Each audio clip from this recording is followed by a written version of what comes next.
So what I would like to discuss with you this morning is whether you should consider curiosity. And my premise is yes, that curiosity is key to creativity. And two, assuming that you buy the premise that curiosity is an important characteristic, how do we go about enhancing it? So what can we do to try to create organizations that are more curious in their approach? So primarily when you think about the curiosity and this kind of the general belief out there is that curiosity is important. Think about quotes such as, even occasionally and fitfully, idle curiosity leads to creative thought. Or quotes such as, the first step toward a more creative life is the cultivation of curiosity and interest. Or creativity comes as a result of trial and error, collaboration, curiosity, being fearless and experimenting, and so on. And then when you look at the research around it, then you come up with perspective that suggests that curiosity is really at the heart, at the base of creativity.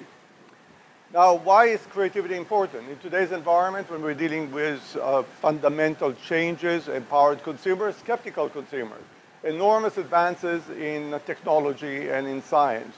Just imagine a world where basically every one of you, every one of your employees, every one of your consumers will have access to a mini Watson. How the world will be then. So to try to deal with this increased complexity of the world, creativity is a must.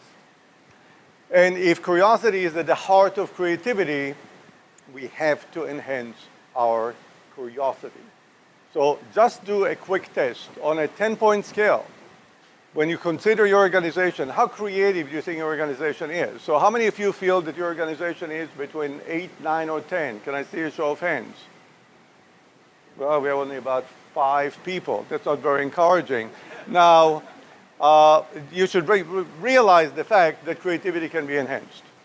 So if creativity is basically a normal distribution of creative organizations, by using the right tools and approaches and cultivating the right culture, we can enhance the creativity of every organization. Now let's look at curiosity. The same exercise. How many of you feel that in terms of curiosity, your organization will be somewhere around 8, 9, or 10? Show of hands, please. Well, I have at least one more than we had before. That's a good sign. So the fundamental question that you're probably all asking yourself is, so can we inspire curiosity? And my answer is yes. And we're going to discuss primarily 10 different approaches to enhance curiosity, but just anyone knows what this picture is?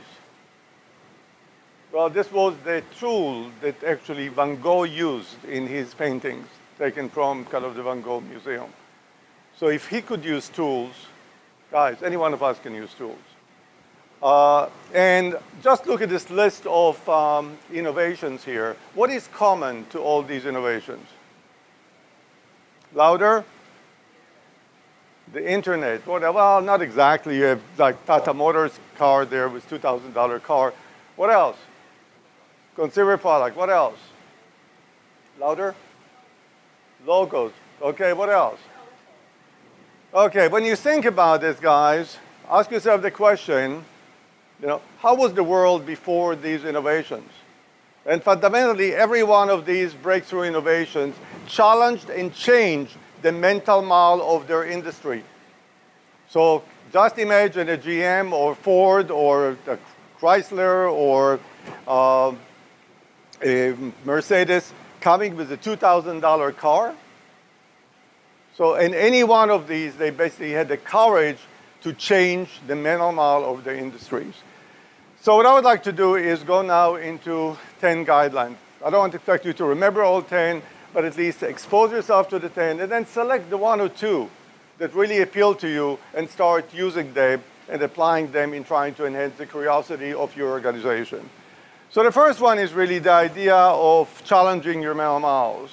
And best to think about mental models, think about the example we have here at the Center of Alternative Medicine. What do you think the attitude of Western-trained physician will be toward alternative medicine? Typically very negative, right? And the mental model actually governs everything. Mental models govern the way we think, our belief, and the way we behave.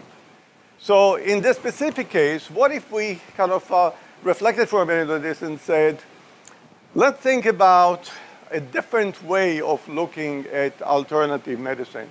What if we change the mental model and looked at this as complementary medicine? Well, not far from here, Jefferson Hospital, they created the Department of Complementary Medicine. All the physicians voted for it. They sent their patients to it because complementary medicine is a different mental model, even though the practice is exactly the same as alternative medicine. Okay? Let's look at another example. Think about Roger Bannister. Before Roger Bannister broke the 4-minute mile barrier in '54, it was generally believed that no human being can run faster than 4 minutes. The 4 minute was kind of the absolute physical limit on human ability. He broke the 4-minute mile barrier, and within the next 3 years, there were 16 other runners who broke the 4-minute mile because they all realized the 4-minute mile barrier was not a physical barrier, but rather a mental barrier. It was a mental mile. I would argue that every one of us here, we have our 4-minute mile barriers. Let's use curiosity to try to break the 4-minute mile barrier. Ask the question, can we break it? The second rule would be primarily to engage yourself with all your stakeholders. And the idea here is don't just kind of look at the world from the point of view of your firm. Try to look at this as part of a larger ecosystem that involves various types of stakeholders, consumers, employees, investors, suppliers, and others, partners. Engage with them. Now, to try to engage effectively, we have a program running on the future of advertising, and we created a model for engagement. We call it the RAVES model. And the idea is to engage consumer. If a company wants to engage you, primarily what they have to do is make sure that their messages are relevant and respectful, that they're actionable. You can do something with the messages they're providing you. They're valued, both in terms of can be monetary value or cognitive value or emotional. They're exciting. They primarily provide some type of an experience. And we heard a lot about stories, but there is a special unique feature to the story. The story had to be surprising. And we found out in our research that primarily, unless you have a surprising story, people will not disseminate it. If you want to create a viral effect, have some surprising element to your story. And the key will be to deliver it through all touch points. So not just to think about, okay, I'll engage them by using one specific medium. How do I engage them using a variety of medium and their interrelations? The third area is probably one of the most important new ways of thinking, the new management paradigm, which is open innovation. And the idea behind it is probably best captured if you think about incentive. How many of you have heard of incentive?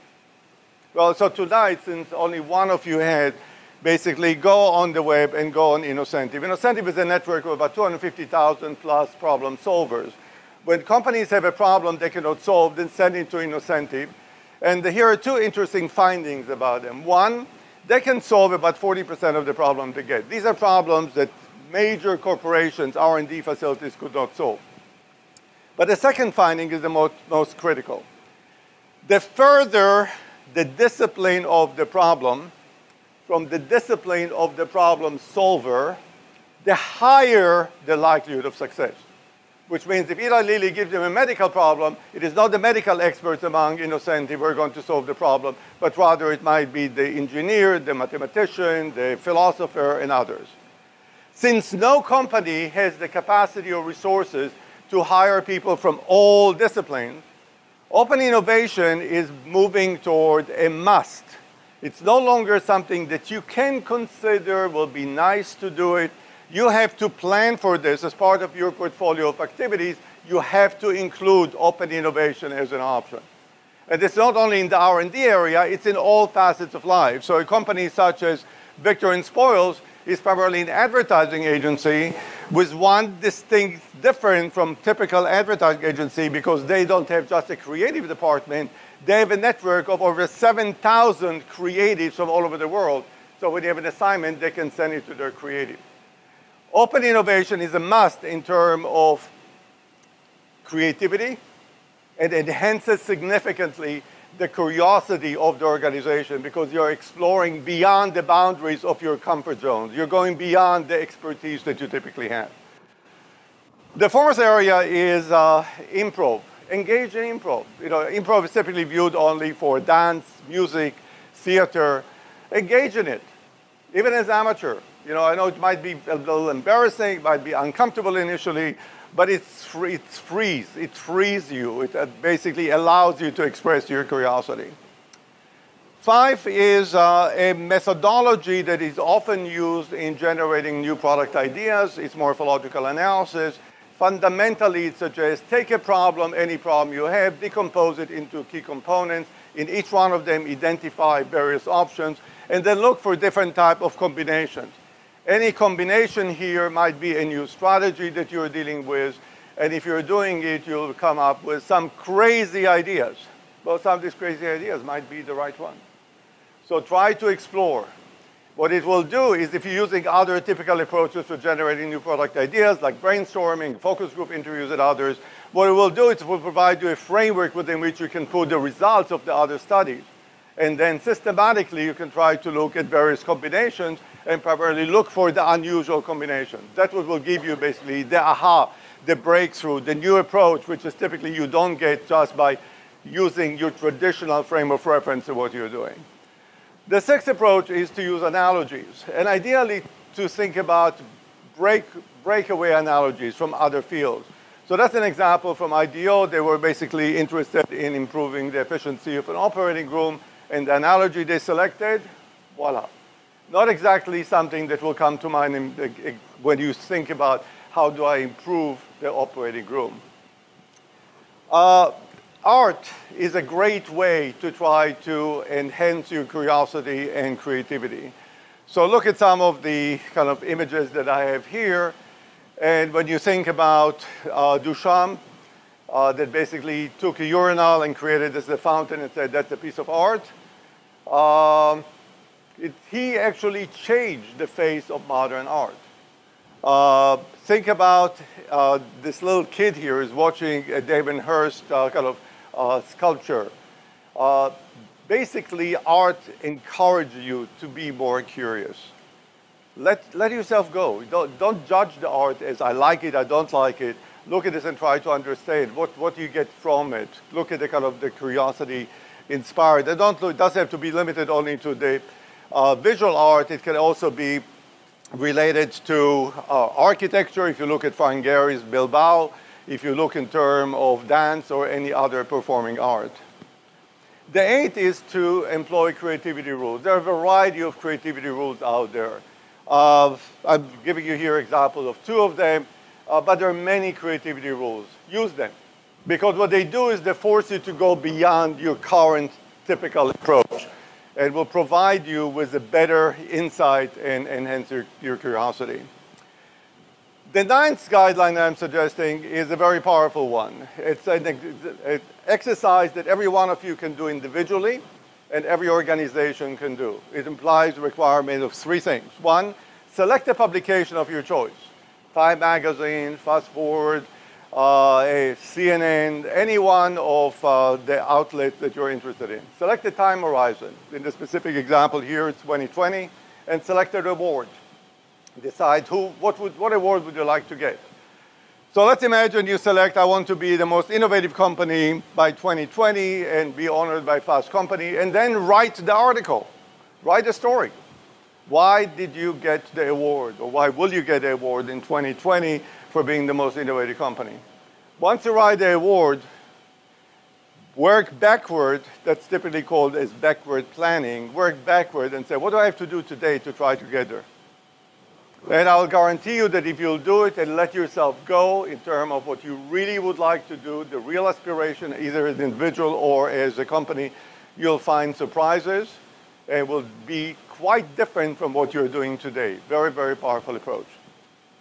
The 10th suggestion, which is really the key, and I strongly encourage, if you don't do anything else, do at least this, is experimentation. And the idea here is very simple. Imagine that you spend X millions of dollars on, let's say, advertising, and you got this result that we have here. What can you do next year? Should you increase your advertising, decrease the advertising, or keep the same level? The silence in the room is actually the right answer, because we don't know. The answer is we don't know. Now, what does it mean when we say we don't know? It means that we wasted a year. We spend millions of dollars on some activity. At the end of the year, we're no smarter than we were at the beginning of the year, and we cannot make a decision whether to increase, decrease, or keep it the same level. Total waste of our kind of resources and basically ability to improve what we do. The way to improve is by designing this as an experiment. So let's say in some markets you have level X, some 2X, some half X, and then let's see the results. If the results are these, then next year continue with X and start experimenting with something else. Experiment with the message, with distribution, pricing. If these are the results, then next year let's continue with 3X, 4X. See how far you can push it. If these are the results, try next year 3X and perhaps a quarter X. And you don't have to limit this to a simple kind of one-dimension experiment. You can experiment in many areas. The benefit of experimentations are enormous. It's the only way that provides us real insight into causal relationship between what we do and the results.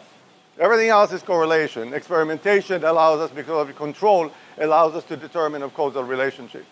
That's the reason the FDA always requires in any medical experiment to have placebo. You have to have a control.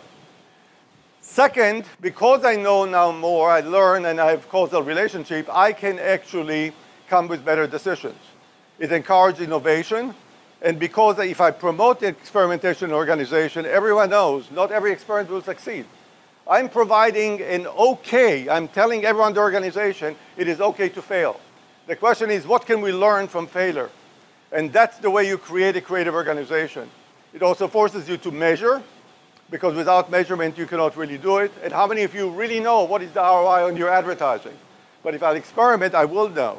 And finally, if you have complex experiments, it will confuse the competition because you're the only one who have the design. So we suggested briefly 10 different approaches to enhance your curiosity.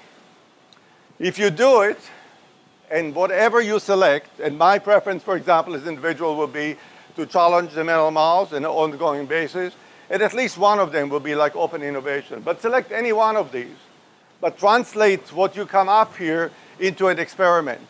And if you do it, then hopefully you'll come up with better creative solution and better results. So the challenge for each one of you is, what should you do to inspire curiosity in your entire organizations? I hope that the list of guidelines I suggested here will be helpful, especially if you'll try translating this into specific experiments. And if you'll do it, hopefully you'll be able to accept what Albert Einstein said, I have no special talents, I'm only passionately curious. Be passionately curious and follow the Nike sign here and just do it. Thank you very much.